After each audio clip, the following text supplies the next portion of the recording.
Tasting Climate Change wishes to thank all of the sponsors supporting the conference. This specific seminar is made possible by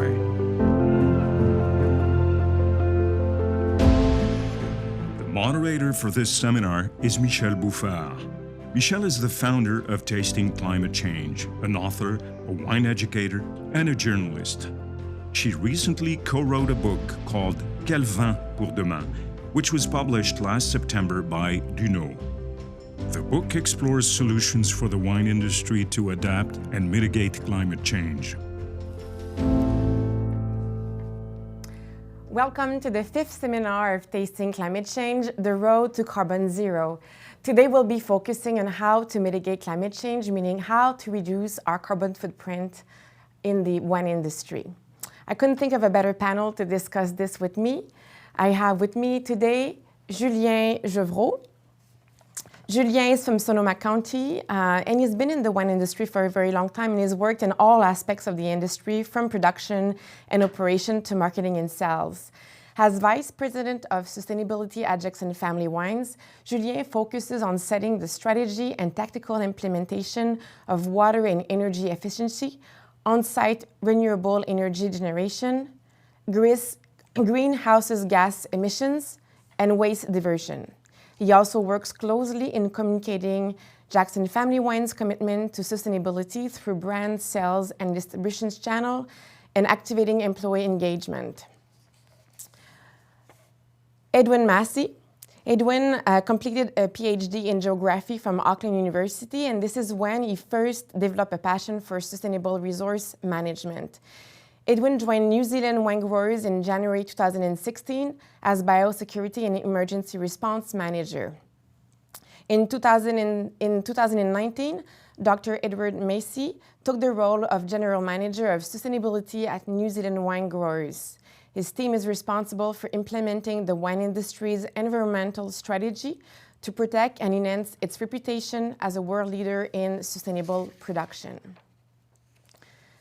Susan Hunt is co-owner of Hunt Country Vineyards, her family's 7th generation farm and 40-year-old winery in the Finger Lakes.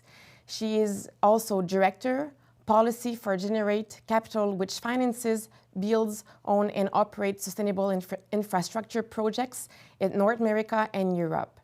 From 2007 to 2021, Suzanne was a clean tech and climate policy consultant solving problems in energy, agriculture, and transportation.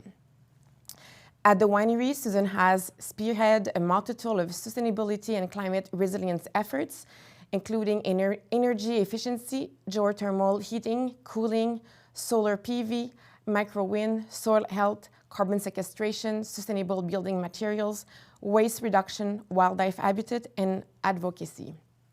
And last but not least, Stephen Campbell. Stephen first started his career as a sommelier. He opened one of the first wine bars in Ontario, the Little Wine Bar, in 1985. In 1994, he purchased Lifford Wine Agency, and by 2000, Lifford became the largest supplier of premium wines to the hospitality sector in Ontario.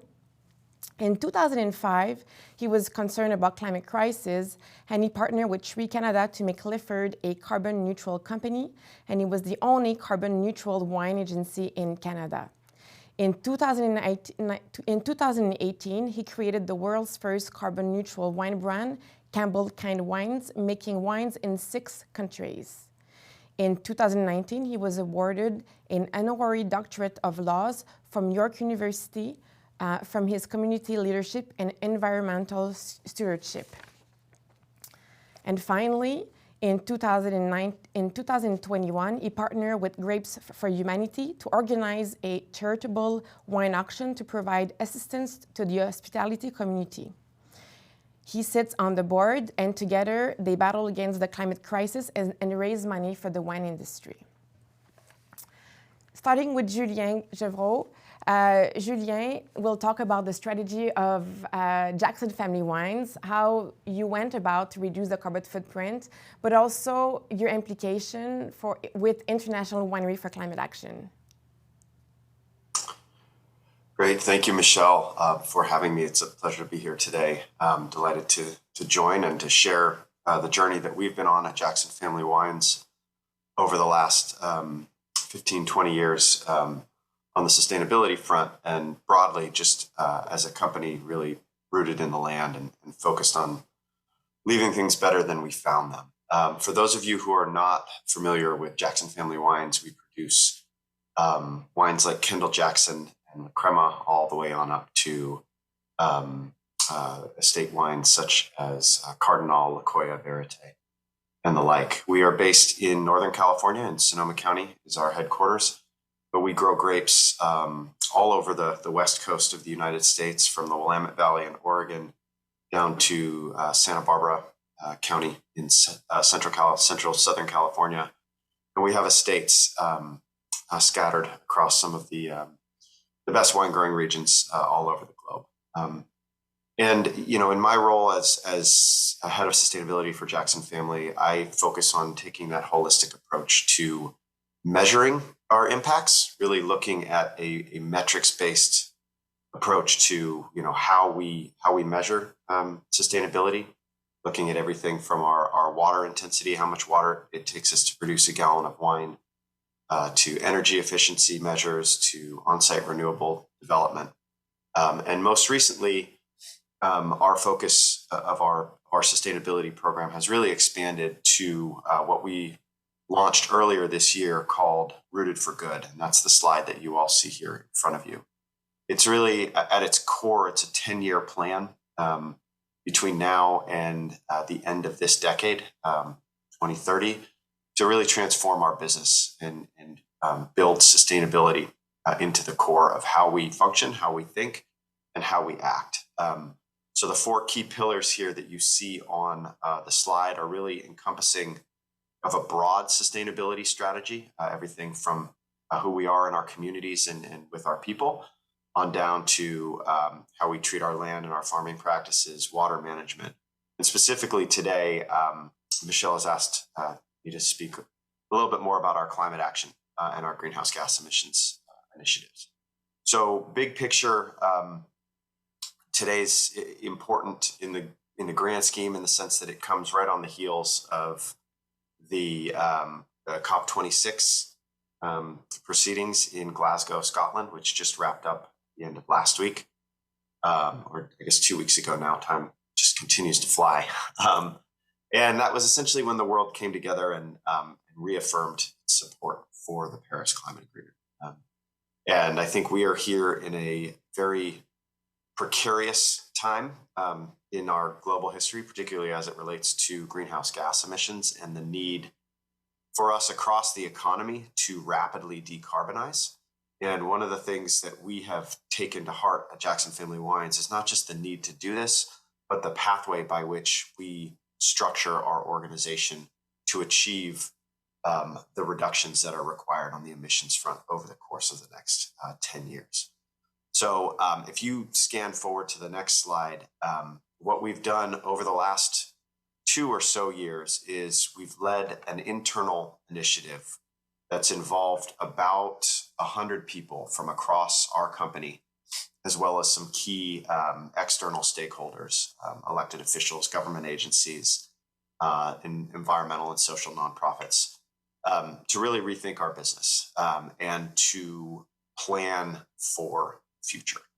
And what has ultimately resulted is a series of working groups and a series of essentially kind of goals, targets, objectives, and initiatives that are really designed to operationalize our climate and our sustainability goals over the next 10 years, to ensure that these aren't just flashy sustainability goals, but they're actually ingrained into how we function as an organization.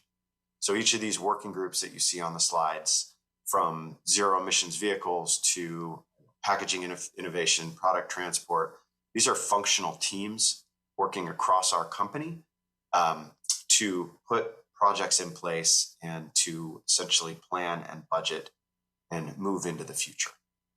So all of these efforts are really, they're built in to how we function as an organization, with the ultimate goal for us to achieve a 50% reduction in our total greenhouse gas emissions footprint between now and the end of this decade, our decade of action, as we call it, and as the UN has really coined that term, with the broader kind of longer term focus of trying to achieve climate positive or net zero by 2050 at the absolute latest. And we're doing all of this focusing really on the emissions mitigation efforts and reduction efforts that we can lead within our business without relying on the purchase of external offsets. So really focusing on the things that we can control, both within our immediate controls, which are called scopes 1 and 2, but also through our supply chain relationships on the scope 3, indirect emissions side. And throughout the course of this journey, as we've really taken the approach to measuring and focusing on reducing our emissions, we have recognized broadly the need for a greater coalition of voices within the wine industry that are focused on science-based decarbonization efforts. And so in 2019, we got together with Familia Torres in Spain and co-founded International Wineries for Climate Action, which you'll see here on this next slide. And what IWCA is at its core is a pre-competitive working group for wine companies to get together to focus on, first and foremost, measuring their emissions, understanding the need to take that science-based approach to understanding the sources of emissions, and then working together in a pre-competitive way to address the industry hotspots and achieve those science-based goals of net zero by 2050 at the latest, but really more importantly, doing the lion's share of that work over the course of the next 10 years in line with what is required to stem the tide of global warming. So this picture here, you see Miguel Torres and Katie Jackson and Sean Kajawara on the Jackson Family Wines team. We are just delighted in the progress of the organization. Earlier this year in April, we were recognized as the first food and agriculture participant for the United Nations Race to Zero campaign. So we've participated a lot in the run-up to the COP26 in Glasgow. And we started, like I mentioned, with 2 wineries, and we were quickly joined by an additional 20 wineries. So our membership is now at 22 in total, if you can see on the next slide. And one of our members, I'm delighted to share the stage with today, Suzanne Hunt, who you'll be hearing much more from here in a little while. But as you can see, our group is truly a global initiative. There are winery representatives from 8 different countries, 5 different continents, everywhere from Australia, New Zealand, India, all over the European continent, and the United States as well, and in the Southern Hemisphere in Chile. And we're open to all wineries who really deem climate change a significant and a severe threat to the future of our business. And we're really working on focusing on how we can present that united voice towards addressing climate change at the global level, but also at the regional level and the industry level. And in closing, if we go to the next slide, I wanted to just share just a high-level chart that we have put together at IWCA that really look at the hotspots that we've identified for the industry in terms of what's driving our emissions. So at a high level, emissions are categorized by scope, with scopes 1 and 2 representing an organization's direct emissions. So those are the emissions that an organization itself is directly responsible for. So things like, burning fuel in fleet and agricultural equipment, changes in land use, vineyard emissions, stationary motors and pumps, turning on the lights, electricity, that's scope 2, that blue box there at the bottom. And then scope 3 is what is known as a company's indirect or their supply chain emissions. And so those are kind of emissions that are downstream or upstream of your core business activities, where you don't necessarily create those emissions yourself through your activities, but you create the demand for those emissions by your purchasing decisions and by your actions. So that includes things like the grapes or the wine that you purchase as an organization, the wine bottles that you purchase, the transportation that you create demand for to move your case goods, all over the country, all over the world. And at a high level, I think this slide is really indicative in the sense that it provided us with a really great snapshot of where we need to focus as an industry. So these hotspots have been compiled from 10 IWCA members' greenhouse gas emissions inventories that have all been aggregated together. But you see, some of those biggest buckets there obviously are on the packaging side. Glass bottles, we recognize that those have a pretty significant carbon footprint for the production of glass, the melting of sand, essentially. Case goods transport, which by and large happens through fossil fuel derived means, electricity, fuel use. So we have a really good idea of where we need to target and to position our efforts, both as individual producers, but also as a broader voice for change within the industry. And on that note, I will stop and turn it over to our next speaker. Thank you so much. Thanks, Julien. Before we move on, I have a question for you.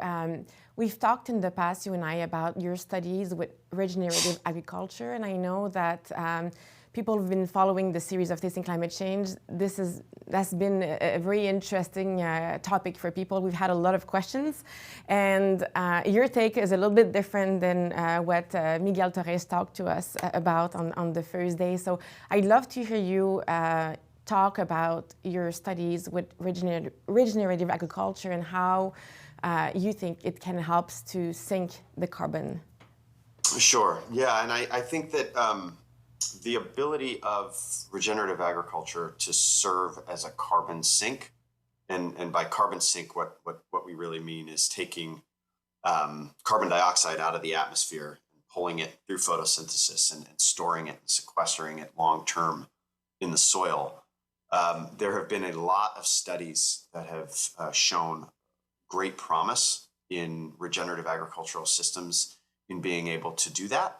I think we have cautious optimism in the long-term capability of the soil to actually be able to store and sequester atmospheric CO2 for extended periods of time. And so I think that, that is a field that absolutely needs additional study, and we're excited to, continue to contribute to advancing research in that area, both in our own vineyards and also through a host of academic partners that we've worked with historically over the years.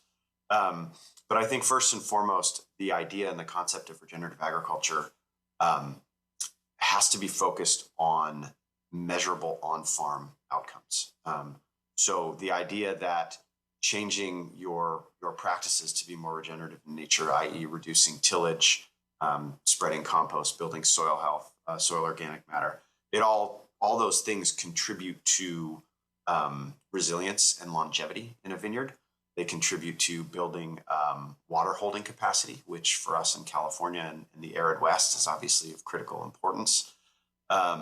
So all of those outcomes-based actions, I think, for anybody who is thinking about regenerative agriculture and making those transitions, those should be the primary areas of focus. And I think as it relates to the long-term soil carbon sequestration that is possible through regenerative agriculture, I think that the book is still out on that, and we're hopeful that it will deliver results, but ultimately the idea should really be focused on building soil health and building longevity. It's caution optimism. Is it because there's not enough study, or you're just not convinced of it? I think it's on the study side, right? I mean, I think we're all very science-driven, science-oriented, and there needs to be more research. There needs to be longer-term studies. And, you know, I think that the world is rapidly moving in that direction towards the adoption of regenerative agriculture. And there are a lot of companies working in the space. And I think everybody's optimistic, but, you know, I would caution anybody against claiming mission accomplished on soil carbon sequestration as it relates to regenerative agriculture, and really focus on the measurable on-farm outcomes first and foremost. Thank you. I have many more questions for you, but we'll come back at the end on the panel discussion. Thanks, Julien. Thank you. Next with us is Suzanne Hunt. I'm quite excited to have Suzanne on board because we often hear, when we hear, you know, the big companies like Jackson Family and Taurus who are doing amazing things, sometimes it seems impossible from a small producer to achieve those goals or to aim for carbon neutrality. So Suzanne, I'm really curious to hear you talk about the strategy you've been adopting in your winery. Sure. Thank you so much for having me. Can you hear me okay? Great. Well, so I thought since you asked me to talk about what we were doing, it would help to show some photos. So are the slides up? There we are. Looks like we started in the middle of the slideshow. So I'll just talk a little bit. So as Michelle said, my parents started the winery 40 years ago. We have essentially eliminated our fossil fuel use for heating, cooling, and power. We've done that through a number of strategies. I don't know if we can go back to the first slide, but start at the beginning. There you go. So that's literally, we can skip to the next one. I figured I should show a stormy slide if we're talking about climate change. So this is literally the overview of our wine production facility. So it was, you know, a farm that my ancestors started in the early 1800s. And so, you know, with the new buildings, we've built them with eco blocks and super insulated and super efficient buildings. With the old buildings, we've had to retrofit. And so one of the main pieces of advice I tend to give to small wineries that come and chat with me is to have a long-term plan and vision. And then as you have to replace things, as you have to do things, phase in these new technologies. So if we go to the next slide, and it also allows you to jump on opportunities as well, if you have sort of like a long-term big picture plan. So another thing I recommend is checking in periodically because the technologies and the costs are changing so quickly. I remember coming home to visit years and years ago and wanting to replace these old inefficient light bulbs that you see on the left. And it was going to be $1,000 per appliance to put in LEDs at the time. And then checked in, I don't know, maybe 5 years later or something like that. And it cost us $80 per fixture to replace them with LEDs. So you have to keep checking in. And, you know, that's one of the exciting things about teaming up with Julien and other wineries is that we don't all have to be experts in every single climate impact reduction strategy. So next slide. One of the things that I'll probably come back to a whole bunch of different times during our conversation today is the power of our voice as business leaders and as job creators and as a beloved industry. I work with a lot of industries that aren't necessarily as beloved as the wine industry on reducing our impact. But, you know, maybe a dozen years ago, there was a big conflict over wind turbines in our region. And so I talked a company into giving us this prototype of a little small vertical axis wind turbine that my dad installed, just to show people that these technologies come in lots of different shapes and sizes, and they can integrate into the landscape fairly thoughtfully if we do it well. Sometimes when we're on the cutting edge, we end up being on the bleeding edge. So, you know, it's also okay to be honest that not every strategy you try works perfectly. So this turbine was a prototype. It never worked especially well. I think its highest and best purpose is as a perch for our raptors right now. It gets used a lot by our red tails and our kestrels. So next slide. This is just a picture of the geothermal heat, some of the pumps. One of the nice things about geothermal is that it's completely underground. It doesn't take up any of your usable space at your business. One of the downsides is that customers don't see it.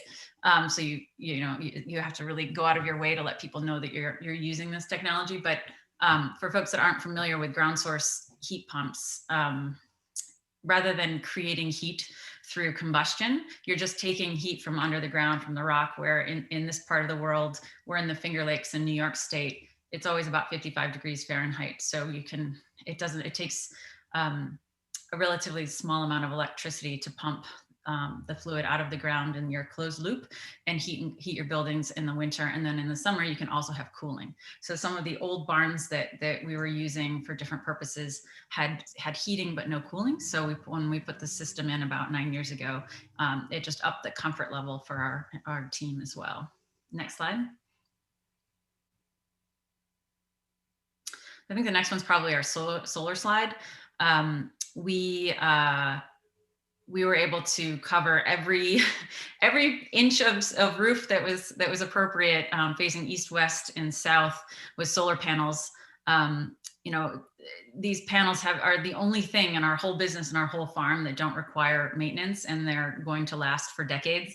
So we thought we would put them on the roofs out of the way, because we don't know what we'll be doing with a given field in 10 or 20 years, or even 30 years. At the time, we ended up working with a number of other wineries to go solar. Next slide.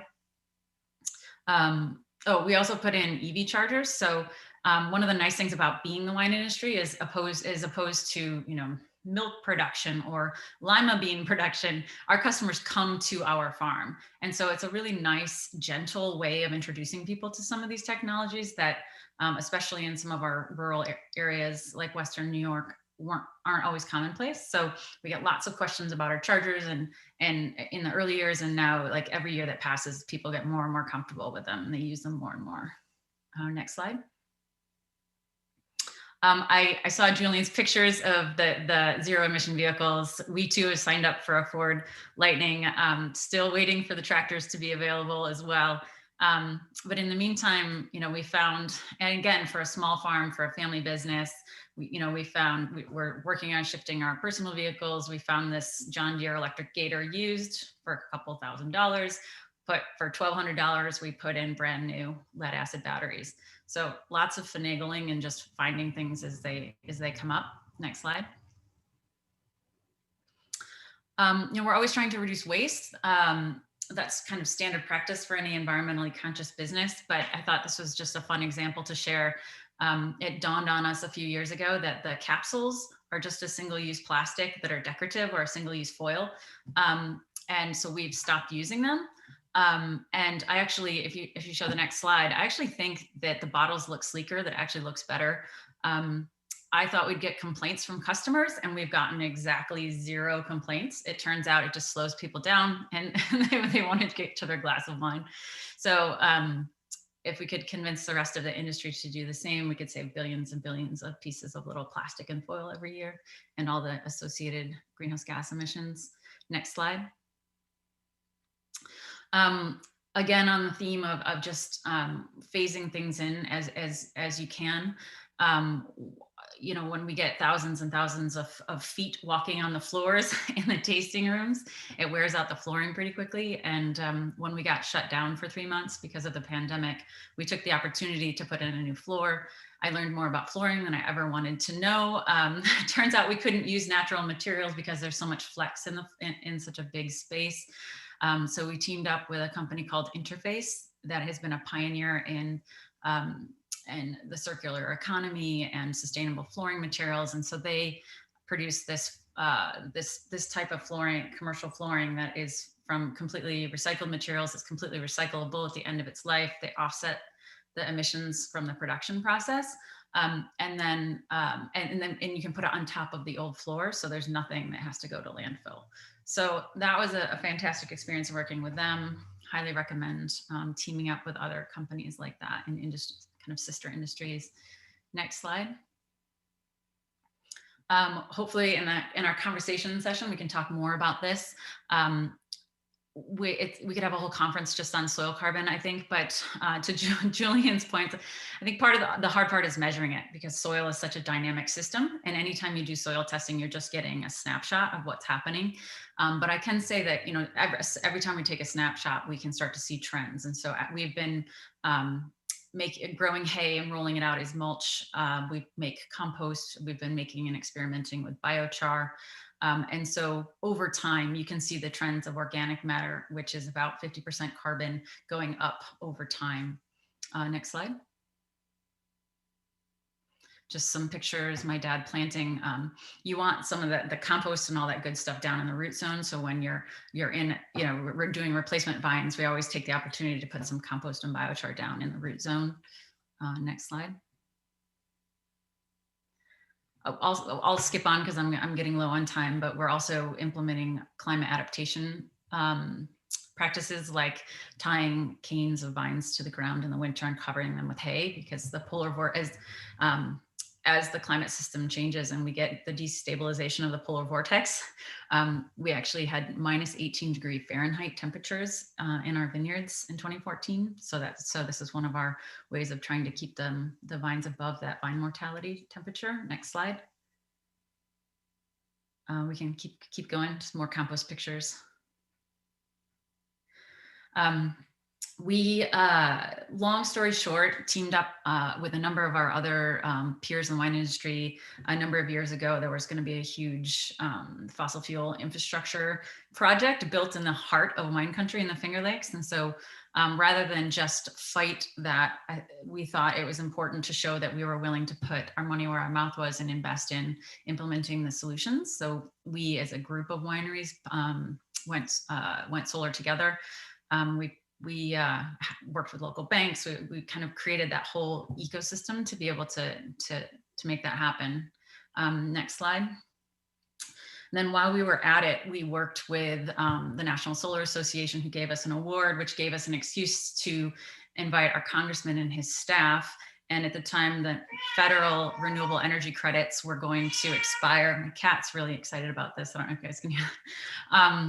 The federal renewable energy tax credits were going to expire, and we were able to kind of use this whole effort as a way to convince our congressman to cross the aisle and help extend those federal tax credits. So again, I'm just going to keep pushing on that theme of what we can do when we team up.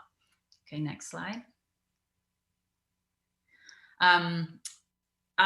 Communication, I think, again, just like in having our customers at our farms, at our vineyards, the other important thing is just communicating. Human beings are wired for storytelling, and often these issues are so complex. I mean, just soil carbon, just, you know, all of these aspects, these things are so complicated that just going back to basics and communicating really clearly is we've found to be the most helpful, because most people are just unfortunately not thinking about climate change all day long. So back to basics. You know, if you love beautiful wine, then we have to have clean air, clean water, healthy soil, and a stable climate system.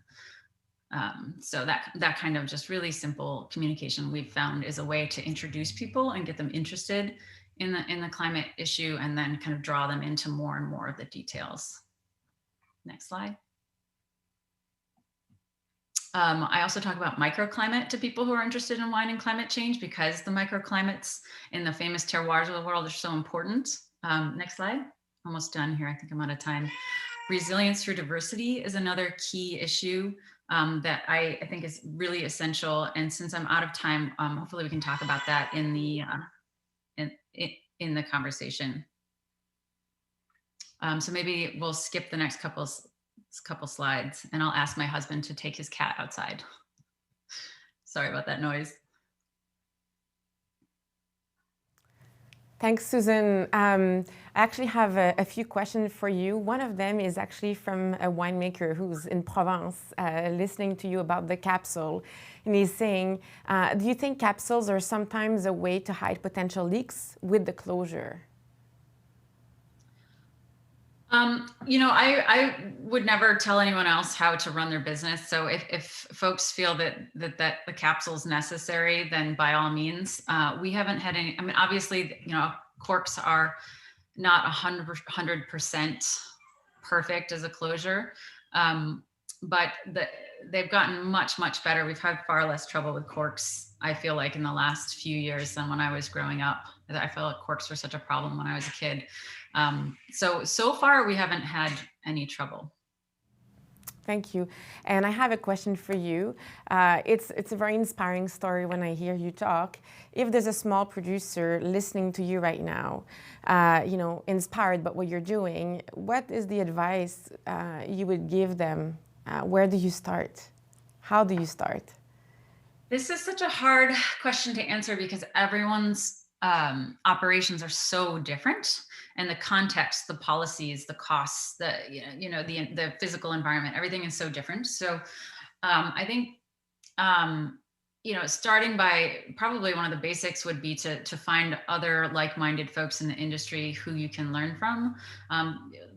Hopefully you have an industry association that can support you. So I think, looking for resources in the industry, among your peers, in research institutes. We have Cornell Agritech nearby, which is a fantastic resource here in the Finger Lakes. And then, really taking a baseline on your operation and understanding where the low-hanging fruits are. And then you just start looking at payback periods. You start looking at, what's the payback on upgrading our lighting and upgrading our installation, on shifting our vineyard practice A, B, C. And then doing it with neighbors. We're working with our local soil and water department and some other growers to experiment with around the vine, under the row mowers on our rocky, hilly vineyards. So sharing some of the burden is also really helpful, I think. Thank you. Lots of questions coming through. I will keep on asking them at the panel at the end. But I'm going to go to Edwin next. Edwin, I'm so thrilled to have you. I've been a huge fan of New Zealand in terms of sustainability. I think that you've been one of the countries who's been leading for a very, very long time. And now the country has made the commitment to be carbon zero by 2050, which means that wine producers have to follow, of course. So I am very curious to hear about the strategy that you have put in place to help producers get there by 2050. Thanks, Michelle. It's great to be here. Really interesting and a critically important topic for the future of our industry. Look, as Michelle said, I'm Ed Massey. I'm the General Manager Sustainability at New Zealand Winegrowers. We are the industry organisation that represents all commercial grape growers and winemakers in New Zealand. So everyone from a farmer who might have a 10-hectare holding of vines right through to multinational corporations. So we represent everyone. The New Zealand industry is relatively small on a world scale, around 1% of global production. Last year we crushed 370,000 tonnes in vintage 2021, and we have around 40,000 hectares planted in New Zealand, 30,000 of those in our key wine region, Marlborough. We're a cool climate viticultural system and rely on those, the differential between high daytime temperatures and cool nighttime temperatures to power our most famous export, that being Sauvignon Blanc. So for us, climate change is a very real threat, and it's really, really important that as an industry, we are committed to mitigating its impact. And when you think about what climate change could mean for New Zealand, now I refer to the graph on the right there. We have New Zealand has warmed 1 degree over the last 100 years. And then when you look out over the rest of the century, we are going to continue to warm for the next 30 until 2050. And then depending on the path we take, we could experience a range of different futures from very, very warm right to an almost stable climate from 2050, depending on the emissions level. What that's meant for New Zealand is over the last 30 years, we've seen a real warming and drying, and that's critical for the wine industry. Rainfall in New Zealand has declined since 1995. Also, snow levels have risen. We have less precipitation in our mountains, which means we have less recharge into our aquifers on the East Coast where wine is grown. So there are some dangerous signs, in terms of both climate and water security, which is related to climate change. So the need for action is absolutely critical. Next slide, please.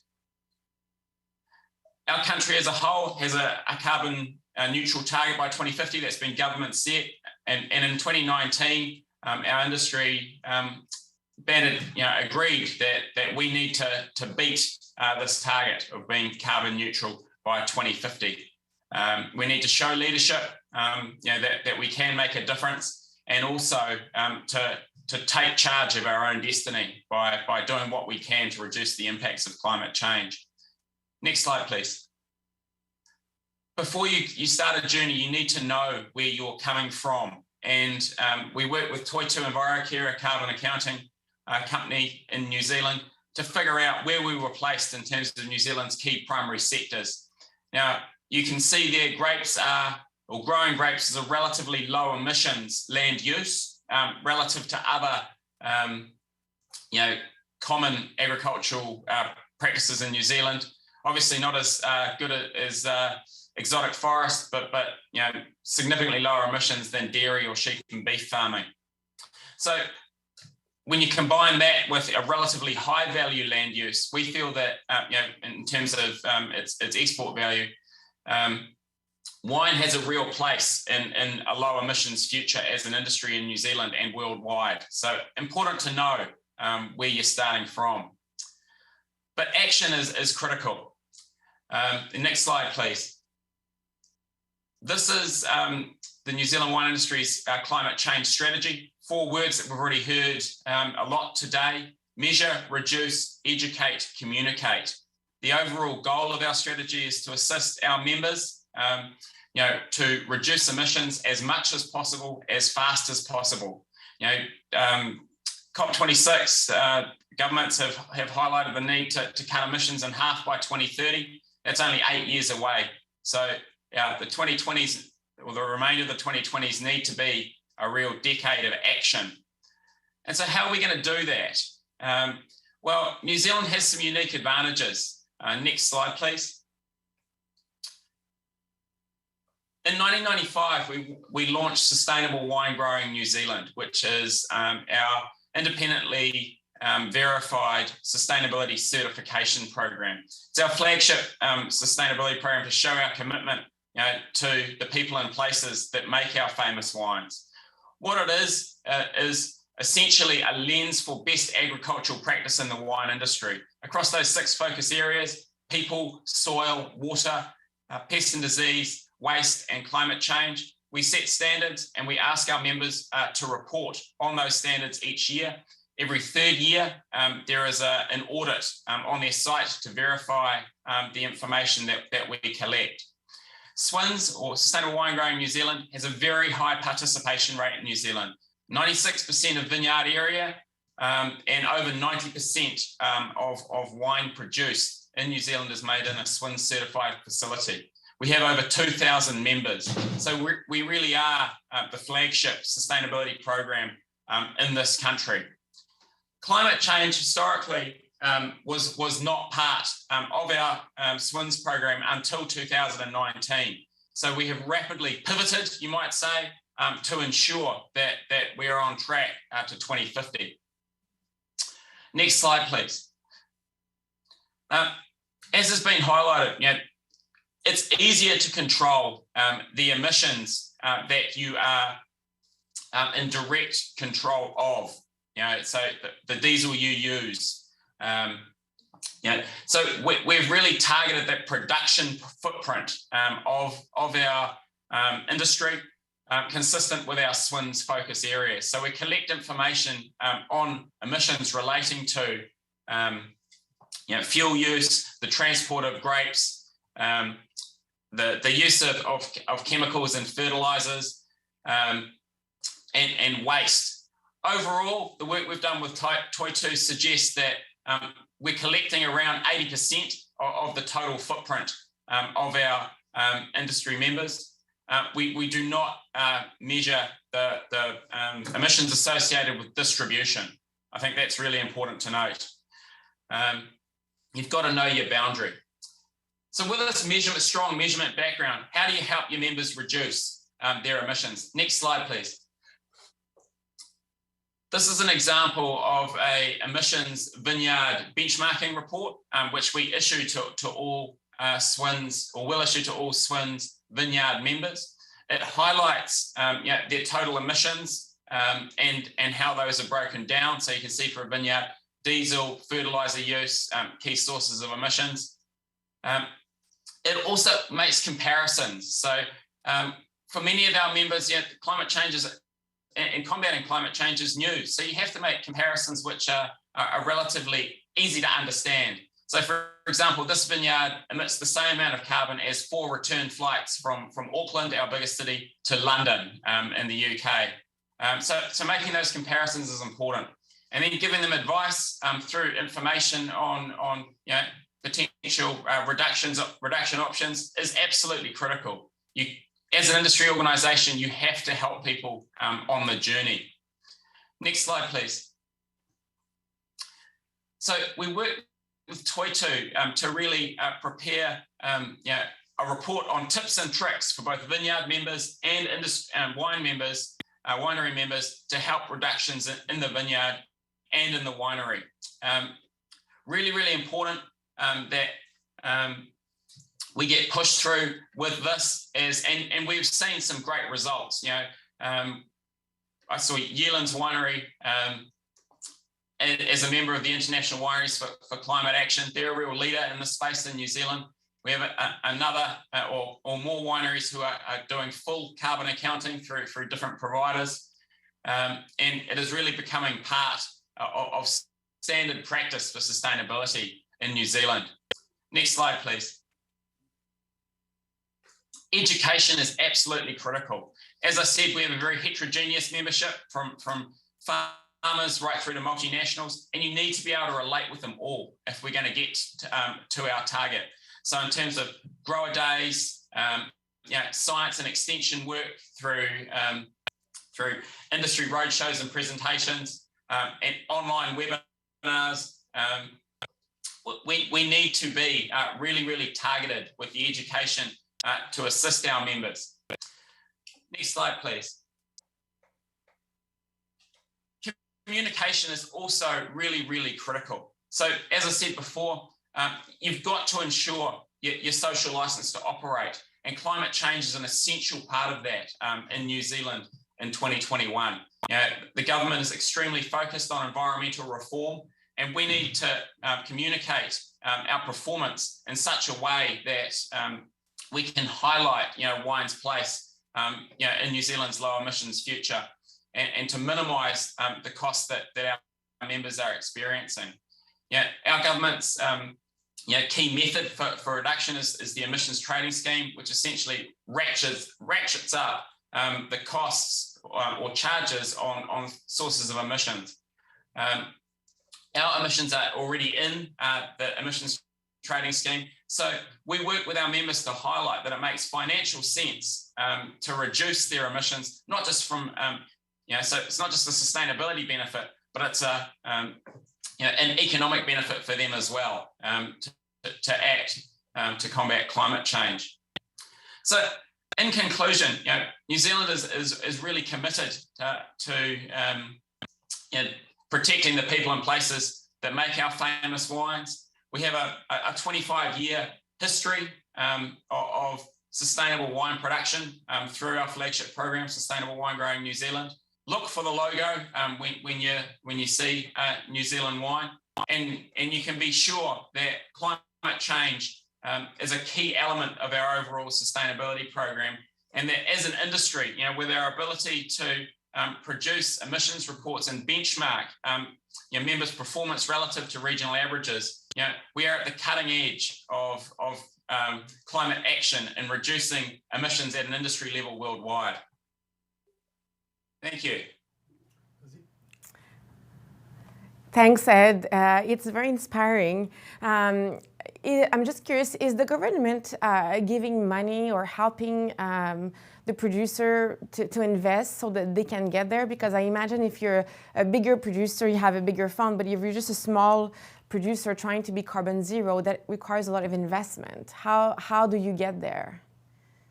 So the government is working with the primary sector through our He Waka Eke Noa program, which is a program designed to streamline how the rest of agriculture gets into our emissions trading scheme.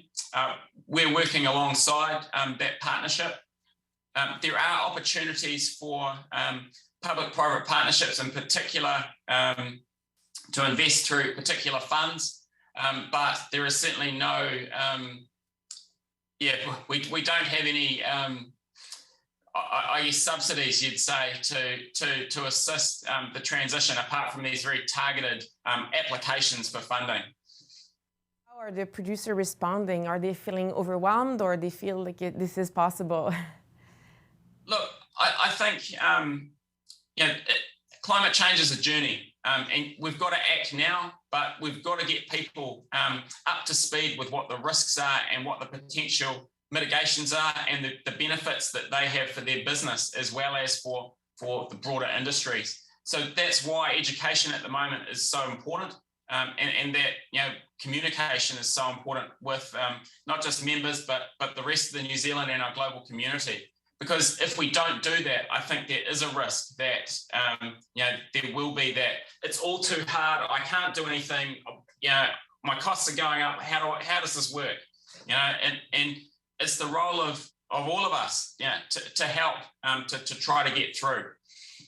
It's always been impressive in New Zealand how people really work together. I find the small and the big really seem to collaborate. So I imagine this is also helping the previous. There's always been a tight community between the big and the small. Yeah, New Zealand is it's not a huge country. The team of 5 million, as our Prime Minister likes to say, and we have a very dedicated community, particularly in the wine industry, focused on sustainability and climate change. 2 out of every 3 phone calls that I get from members will be about climate change. So we do have a network, and through our Guardians program, we try to encourage peer-to-peer learning and innovation in the climate change space. Thank you so much. I have more questions, but I'll come back to you at the end with the panel discussion. Thank you. Next with us is Stephen Campbell. I thought it was important to have someone who owns an import company to talk about what the agent can do. We often look to the producer to see how they can mitigate climate change, but I think we all have a responsibility in the wine industry, and the importers actually can play a big role in helping producers to get there, but also taking some decision within the company. Stephen, I look forward to hearing your stories, how you inspire producers to mitigate climate change. Well, thanks, Michelle. It's a real pleasure to be here and be talking climate change with Suzanne, Julien, and Edwin. Can you hear me? Because I do have you hear me? Okay, good. So yes, and so perhaps we could start the slides, my slides, and see what I'm going to talk about today, which is going to be about, how can we as individuals, be part of the solution. And one of the things I think is really hard for us is that climate change is such a big thing. It's so overwhelming, I think, for a lot of people. So how do we as individuals actually be part of the solution, right? And this is going to take you through a bit of my journey of what I've done, and we'll show because I've been concerned about the environment for many, many years. So it's fun to see people actually coming along and making these great initiatives to make some changes. Let's take a look at the next slide. I think one of the things that is for a lot of people, perhaps after the last convention with COP26, a little frustrating because people wanted the governments to do more, and yet in the end, there was a lot of compromises. The scientific community is unhappy with the measures that were taken. And it was really, really difficult for countries, huge countries trying to agree on climate change and what should be done about it.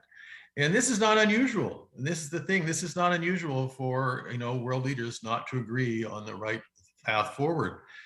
So it didn't really surprise me, but I think it was very surprising for for lots of us to see how disappointing it was. So what can be done?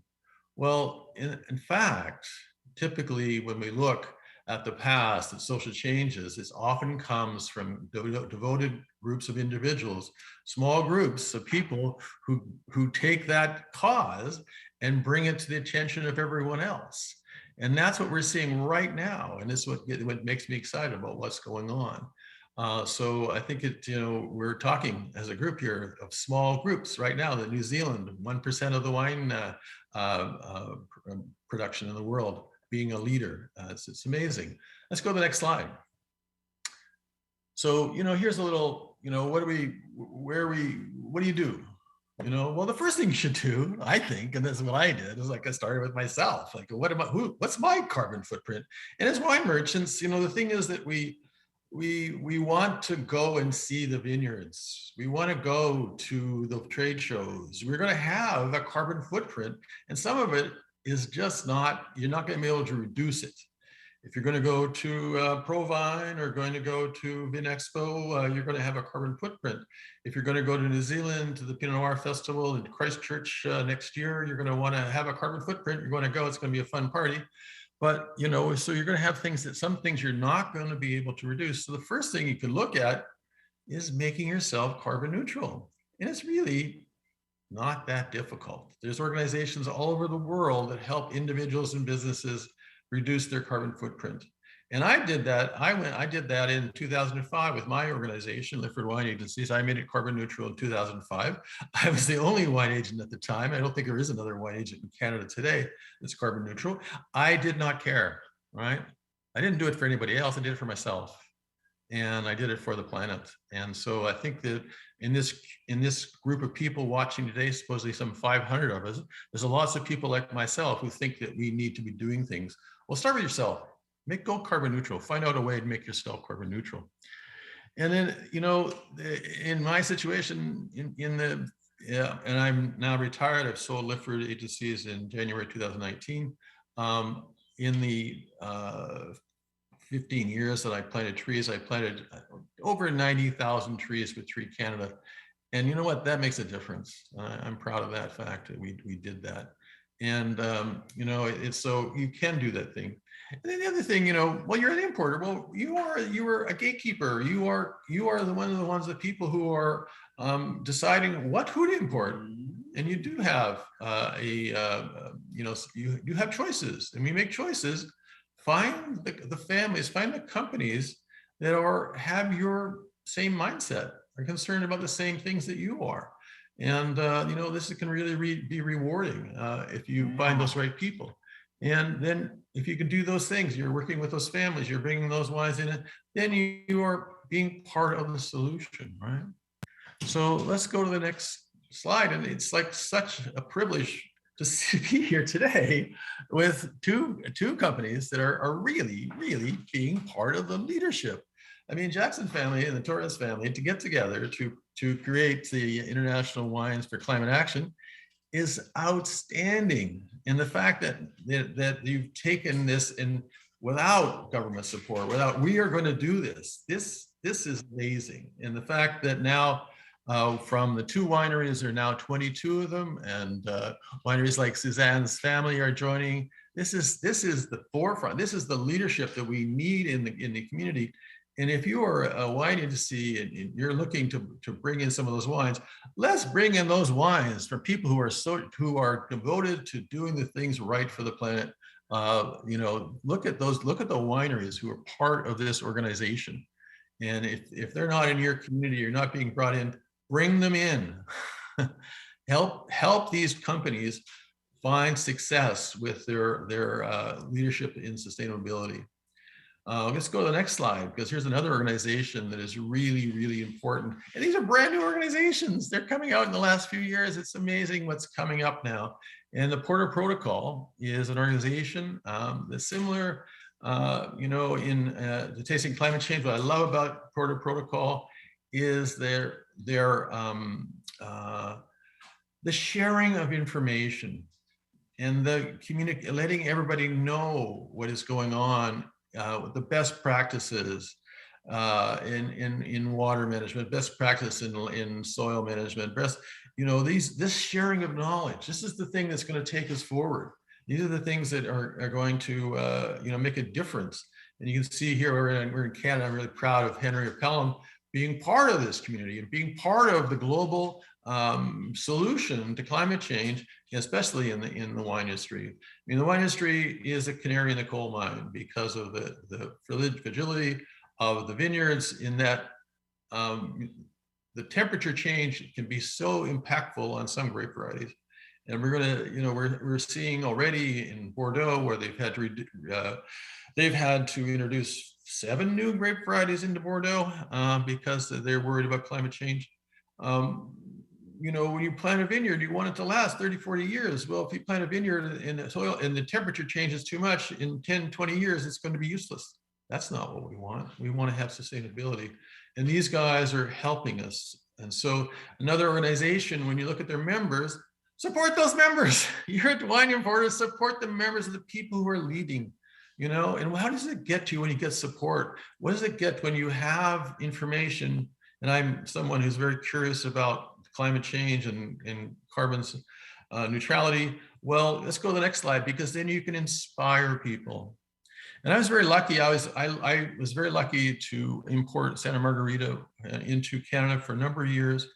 And I was really impressed with the winery in their commitment to sustainability. And they had solar panels. They actually had, the family actually has glass factories. They're going to make their own glass. They were taking the vine clippings out of the vineyards and using it as biomass to fuel their glass factories. I mean, they were completely, but they didn't even think about going carbon neutral. So I introduced them to Carbon Zero here in Canada. We did a carbon audit of their complete production of Pinot Grigio.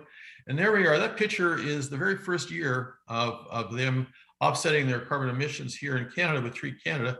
And that's a picture of Michael Rosen, the past president of Treat Canada, and Frederick Trost, the Santa Margarita representative. And they've given him $30,000 for the first year of doing this. I mean, you can inspire people to do positive things. So let's go on. Let's go to the next slide. So I wasn't just happy enough just helping one winery create a carbon neutral wine. I actually went further, and I actually went out and worked with winemakers in 7 different countries and produced the world's first international family of carbon neutral wines. And you can see there's 6 of them there's Australia, Spain, Italy, New Zealand, South Africa, and California, right there in that picture. And I worked with families, people who were concerned about the environment. And we just released 2 of them in the LCBO in Ontario in this last month. We released a Cabernet Sauvignon from Kautz family in California, and also an organic Riesling from Ontario here was released in Ontario market. So you do have a potential. There's no other wines that I know of anywhere in the world that are an international family of carbon neutral wines. You can create things. Things are possible. Let's go to the next slide. And so, what you get to do too, you get to inspire people. And this is what's so cool, right? And 2 of the people who made wine for me, one was Ed Adams, master of wine, who works in Spain. The other one is the great South African wine producer, Bruce Jack. And they worked together in Spain on a project. And they came to me this summer and said, Steve, we love your project. We want to make this wine called Kind Wine. Can we do this? I said, of course you can. I'm so happy that you would do this, that you would take my idea and take it to the next level. And so they've created their own environmental wine called Kind Wine, and now they're selling it in Europe. And Ed just sent me a note a few weeks ago. They got more orders. And what the cool thing is because I inspired them, they're paying a royalty to my charity. I'm on the board of directors for an organization called Grapes for Humanity. And they get a royalty for every bottle of Kind Wine sold, and we're putting it right back into environmental support. So let's go to the next slide. And this is just where I am now. I said I retired, and the first thing that happened when I retired is COVID started. And the first thing that happened was my beloved hospitality industry was hit by COVID. And I went to this organization called Grapes for Humanity. And we did our first charity wine auction, and we raised $500,000 for the hospitality industry. And then we said, well, if we can do that, why don't we do one for the climate change? And it just ended last October, well, a few weeks ago. And we raised $300,000 for climate change. And our first grants are going to be to Tree Canada and to the Nature Conservatory. We're giving them $100,000 each for their work in climate change. And last but not least, I am very proud to say that if you watch out for Rescue the Grapes auction, which will be happening in New York City with Christie's next year, I'm the co-chair of that auction. And if you go to Grapes for Humanity Global Foundation, you will see the amazing things that we're going to be auctioning off. That's it. I'm out of time. Thank you. Thanks, Stephen. I always say that one of the biggest challenges within the wine industry is to get the word, right, to share our knowledge. The wine industry is very fragmented, and I think when we get the dialogue going between the importers, the producers, and the consumers, this is how we can all move forward. So I think it's always inspiring to see importers engaged and trying to lead the way and educate people. I'd like to talk about with you all on the screen about packaging. We know that the greatest part of carbon emissions come from transportation and packaging. And I had a lot of discussion with Miguel Torres over the past years. He's been talking to the European Union, trying to find a way, you know, if we could say, okay, well, below, let's say $20, or, you know, below a certain amount of dollar and X amount of production, you will have to use specific bottles so that they can be reused and recycled. I'm just curious from a country point of view, Ed, and also Julien, from your work with International Winery for Climate Action, is there something possible there? Are we dreaming? I know that from the logistics point of view is difficult.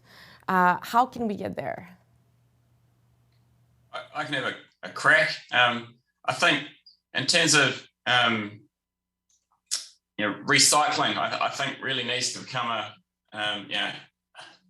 high priority, or a higher priority around the world.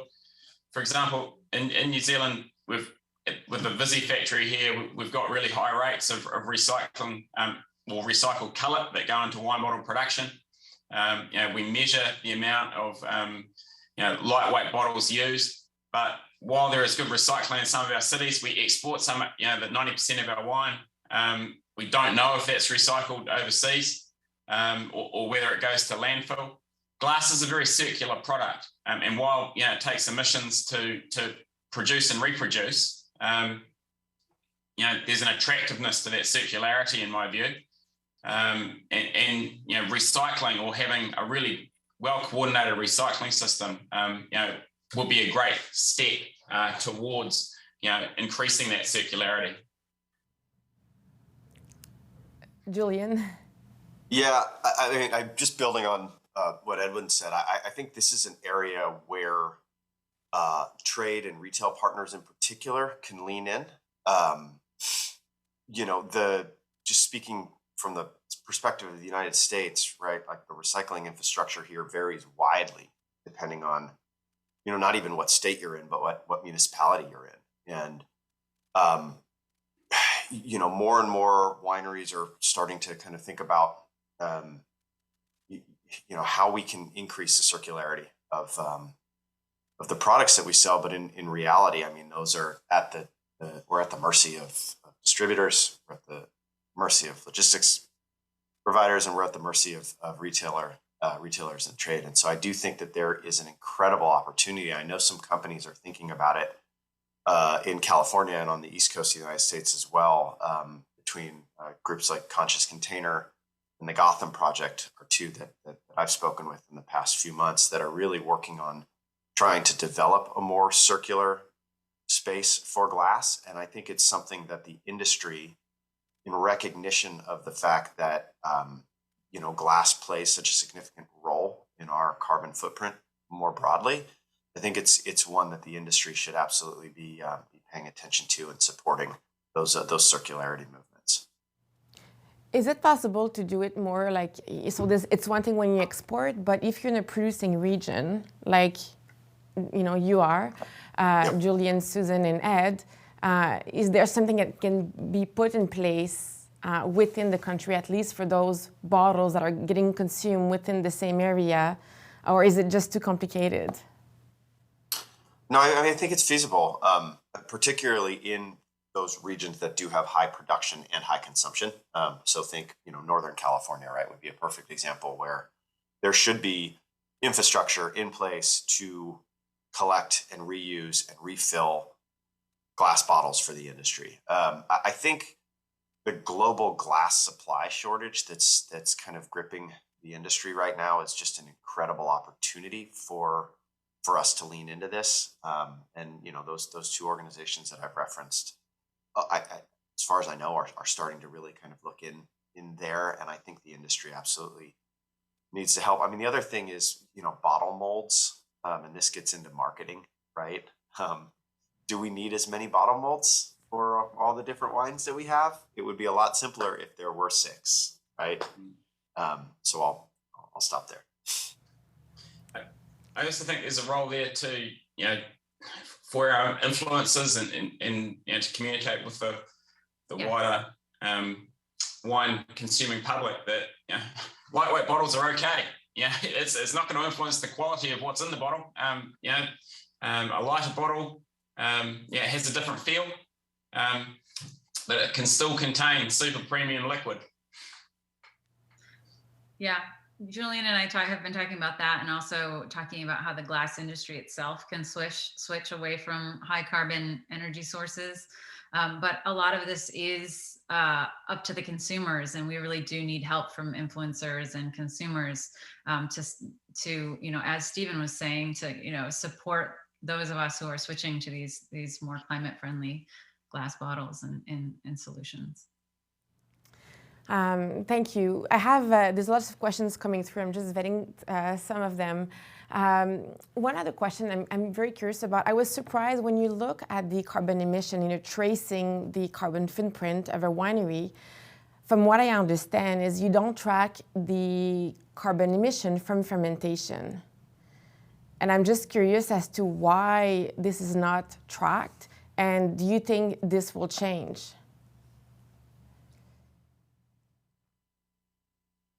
Who wants to take that one? I can jump in, but you go. No, I'll start, and then Edwin, you can feel free to chime in too. So from an emissions monitoring and measurement standpoint, emissions from fermentation is technically considered within the realm of what are known as the short-term carbon cycle, or biogenic emissions. So emissions from fermenting grapes it's a natural process, right? These are not emissions from fossil fuels. So for kind of traditional carbon accounting, those have always lived just outside of scopes 1 through 3 in what's known as the short-term carbon cycle. It's the same place where you measure potential sequestration from grapevines, right, which are little trees that grow in the ground that sequester carbon as they grow and they mature. As a best practice, IWCA recommends measuring that, or at least accounting for it, but you can't currently count it. It just doesn't count within the kind of the current construct for emissions accounting. I think that, obviously fermentation is a highly concentrated source of emissions, and one that we as an industry should absolutely be taking steps towards capturing. We at Jackson Family Wines are engaging with UC Davis, which is one of our local research institutions here in California, to capture fermentation emissions. But that's quote unquote carbon capture technology. It's biogenic carbon capture technology that absolutely needs to see further development on. Just following up on that for us, I mean, we engaged with one of our leading firms around carbon accounting, and the international standard, or ISO standard 14001, suggests that biogenic carbon emission isn't within the scope of measurement. But I agree. I think like the further work on that recapture technology, to make it more common and potentially cheaper, I think is going to drive change. I think we've got to put it in perspective. I mean, we human beings, when you breathe out carbon dioxide. We can't do much about it, unfortunately. But in our industry, I think there is potential to capture that. And it will be a positive thing to do.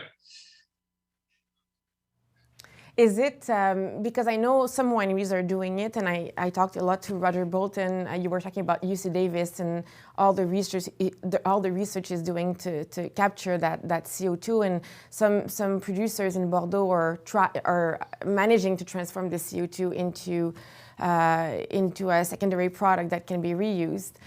Is it costly for a winery to do this? Is this something that's complicated to do?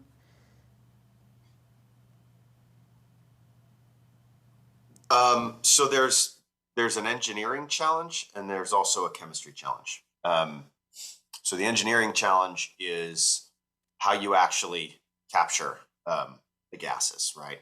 And so depending on how your winery is built, how your winery is plumbed, what kind of tanks you use. If you're a big Pinot Noir producer, like we are, you ferment in open top tanks, right? So carbon dioxide kind of comes up out of the sides of the tanks and goes that way. It's difficult. It's a lot more difficult to capture CO2 from an open top tank than from a closed top tank. But it ultimately comes down to an engineering question in terms of capturing that CO2 and diverting it into one physical place where you could then, in theory, scrub it, and that's where the chemistry comes in. And so I think that it's absolutely possible. And some of the early research that we've shown, I mean, we've created kind of a benchtop model in partnership with UC Davis. Our next step is to build a kind of a demonstration pilot that actually can go into a winery, and that's what we're working on as our next stage. I did hear something that somebody came out with one not that long ago. I think it was within the wine industry, but I know there's a lot more R&D going into the space, and rightfully so. Miguel Torres used one this harvest. Yeah. So sorry. There's a delay.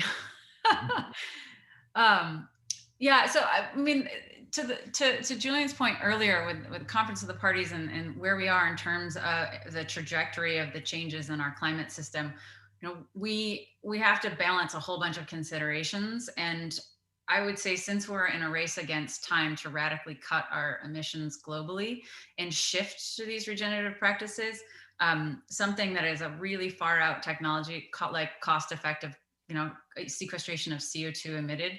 Right now, the best technology for sequestering technology is plants and soil microbes. So what I think the wine industry should be doing immediately that can have immediate impact is focusing on making sure that they are partnering with local environmental groups, partnering with conservation and land trust organizations, making sure that their properties are being cared for well. A lot of small farms like ours have their own forest, and we've replanted some of the fields to forests. And, so I think we're going to have a lot more rapid impact and co-benefits for the community and for biodiversity and for water.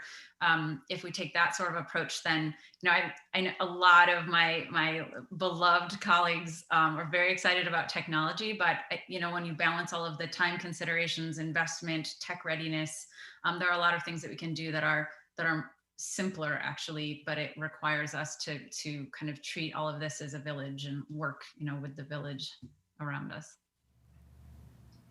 When I'm listening to all of you, I'm not a producer, I'm a journalist, and I educate.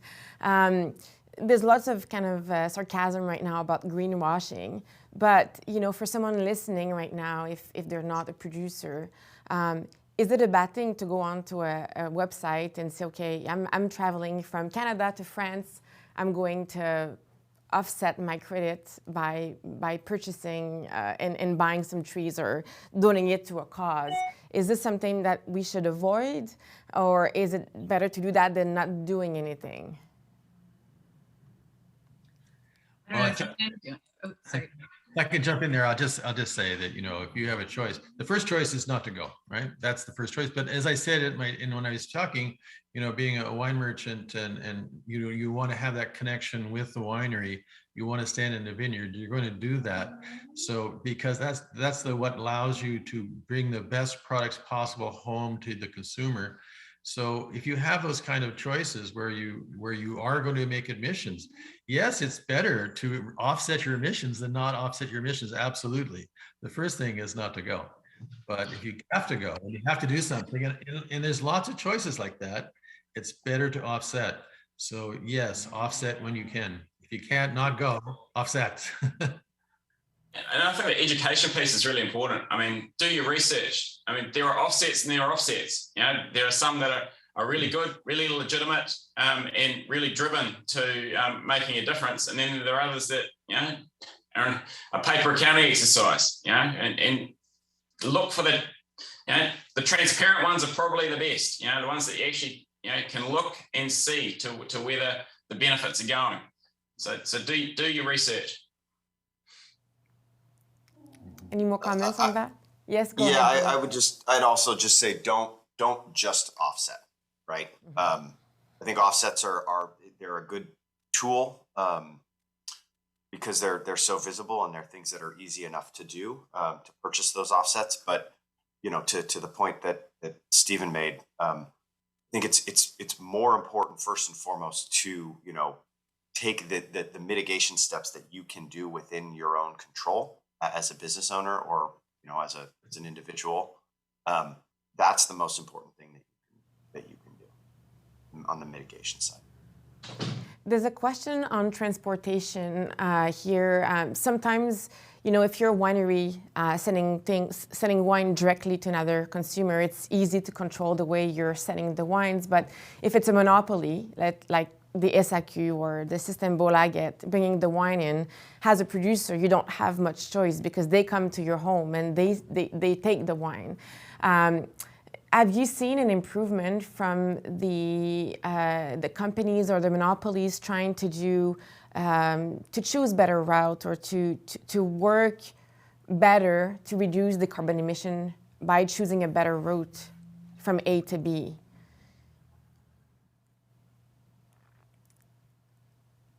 I would say that a lot of the big shipping companies, if you look at the UPS, FedEx type companies, and especially the ones that with big European presence, they're all doing quite a bit in ordering, even Amazon announced a huge electric vehicle purchase. So I think there's a lot being done from that side. I think public policy is one of the most powerful tools we have. So I should have added in voting and using our voice to push our political leaders is the wine industry. That should have been the first thing that I mentioned. That's usually where my head goes. Because it is so hard for individual industries to do all of this with the existing set of subsidies and support structures that have essentially been built over a century, where we've been dependent on unsustainable climate damaging systems. So yes, there is quite a bit of progress in different geographies and in some of these shipping included industries, but none of it's fast enough. So we have to keep pushing our political leaders to pass the right policies so that it's viable for all these industries. And so, yeah, so that all of them up their game fast. Edwin, have you seen, because you export a lot of the wine from New Zealand, have you seen some change in that regard from your perspective? So, yeah, good question. I mean, for us, transportation is critical. Yeah, we're an export-focused industry. Our markets, major markets are the United States, Canada, the UK and Europe, and Australia. We're, almost 100% of New Zealand wine is shipped by sea, to its point of destination. The work we've done with Toitu highlights that around 20% of the emissions associated with the production of a bottle of wine are associated with its distribution. In New Zealand, that's why we're really focused on measuring the other 80, and some of the advantages we've got around our electricity production here being 85% renewable through hydro, I think makes a really big difference to wine made here. There is a balance in our industry between wine that is bottled here and then sent offshore, and wine that is exported in flexis and then bottled in market. So while there is likely a saving in the emissions associated with distribution, we're yet to be able to measure the emissions associated with bottling in the offshore market. We can be certain around the emissions, or more certain, around the emissions from wine bottled in New Zealand and then distributed than the other way around. And I think that's a very good point. Sometimes people just look at how far is it coming from, but it's how it's getting transported and which container it's getting transported, because that has such a big impact. If you transport something within Canada from east to west by truck, it's going to be really high carbon emission versus if you send something by boat and in flexi tank, right? So it's not just a matter of it's how you transport. And I think we're going to have the last seminar on tasting climate change will be on packaging, and I think there's a lot of work to be done also for consumers and the perception of some of those containers that can. One of the things, Michelle, I think that people don't realize is the vast difference between the carbon footprint of a container transported on a truck versus a container that's on the water. So my understanding of the carbon footprint of wine in America, for example, is that if you are west of the Mississippi, so close to California, drink California wine. That'll have the lowest carbon footprint. But if you're east of the Mississippi, it might surprise you that Italian, Spanish, and French wines have a lower carbon footprint than California wines. And so it's not sort of like you can just look at the distance it travels, the wine travels. In the first place, let's be honest, it's best to drink local. That's going to have the lowest carbon footprint. But then it gets complicated when you start looking at distance and where it's coming from and how it's transported. Yeah, I completely agree. I think it's very easy for a consumer to sort of make that,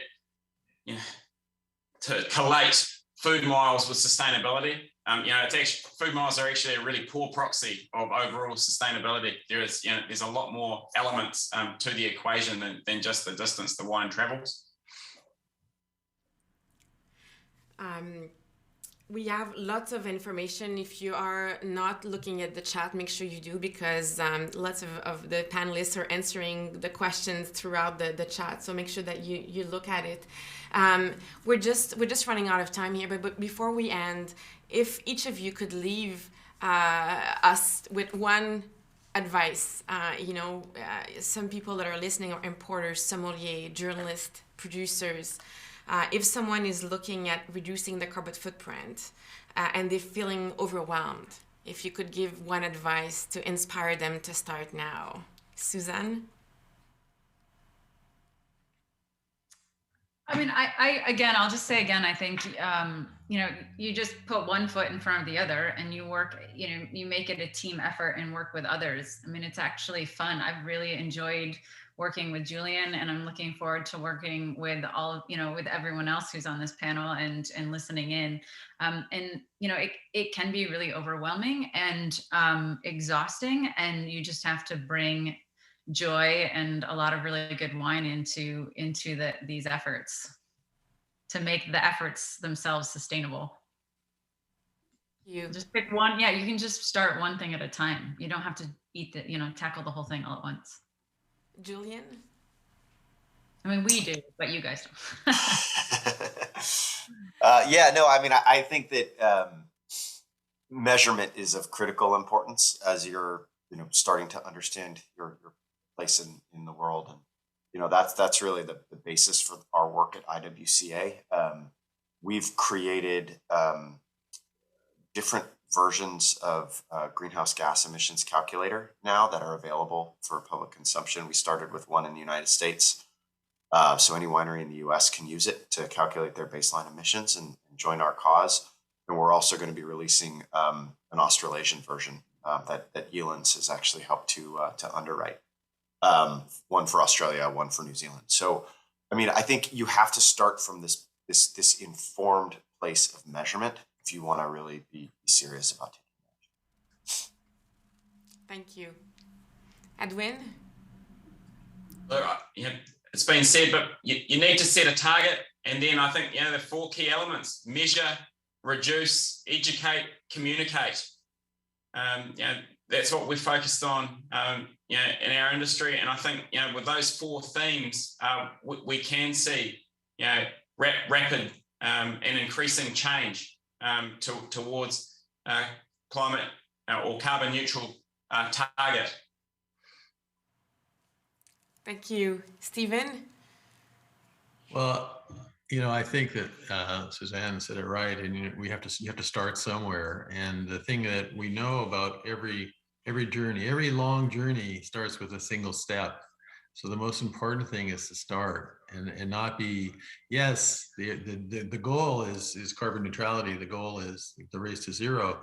Yes, but that's not where you're going to go immediately. You're going to make the step along the path to that direction. So just don't be afraid to start. And be really curious and really look out. There's an amazing amount of information in the world today about what is going on and the next steps. And we're all excited in our community about the potential for regenerative agriculture and what that might do for the future. But again, that's a step we're taking forward as a community of individuals looking to find the path to carbon neutrality in the wine industry. You just start with a single step. And my step was to go carbon neutral. And if you're a wine importer or a consumer or a restaurant, restaurants can go carbon neutral too. There's a path for all of us to reach carbon neutrality. There is hope, there is a future, and together we can do it. Thank you. One question came late, and I just want to ask you before we finish, but someone was asking, all of this costs money. You have, as a producer, you make an investment, and sometimes it takes a while to get. I think, Suzanne, you were giving some examples in the chat, how long it took you to get back that money or pay off your loan. Can we pass on some of that cost to the consumer? Well, I mean, I was also giving examples of things, and I, if I had more time, I would have highlighted them more. I mean, some of the things we do, like the 100 tons of compost we make just from the grape pumice and people's local yard trimmings, that costs very little, and we already have a tractor with a front loader that we use to turn the compost. A lot of these things are low cost. We actually save money by not using the plastic capsules. So some of these things save you money. Some of them make the experience for the customer better. We try very hard not to pass the cost on to consumers, but the cost of all food and beverage is going up with climate change, because it's more labor. We have more labor intensive practices now. A lot of these things do cost more. So, it's a balance. You try not to, but it's inevitable if we don't tackle climate change. Thank you. I think it's a good way to end. I think maybe we all also have to accept to consume less and better, right? support producers who have a focus to reduce their impact on the environment, and perhaps it costs you a little bit more, but you're putting your money is a vote. Each time you buy a bottle, you're voting, and you're saying to those producers what they're doing matters. So I think as a consumer, as sommelier, as importers, we have a responsibility in encouraging those producers, and perhaps $1 or $2 per bottle more is a way to vote and say, yes, please do what you're doing because it matters. I want to thank everyone for this great conversation. I am leaving this conversation very inspired, and I hope that people who tune in are also inspired. This is the 5th seminar of the series of 8, and if you actually missed the ones previous, they are online for you to watch until December 30th, and we have 3 more to go. I look forward to seeing you to the next conversation. Julien, Ed, Stephen, Suzanne, thank you so much for sharing all of those beautiful advice with us. Thank you. Thank you for inviting us. Yeah. Cheers. Bye. Cheers.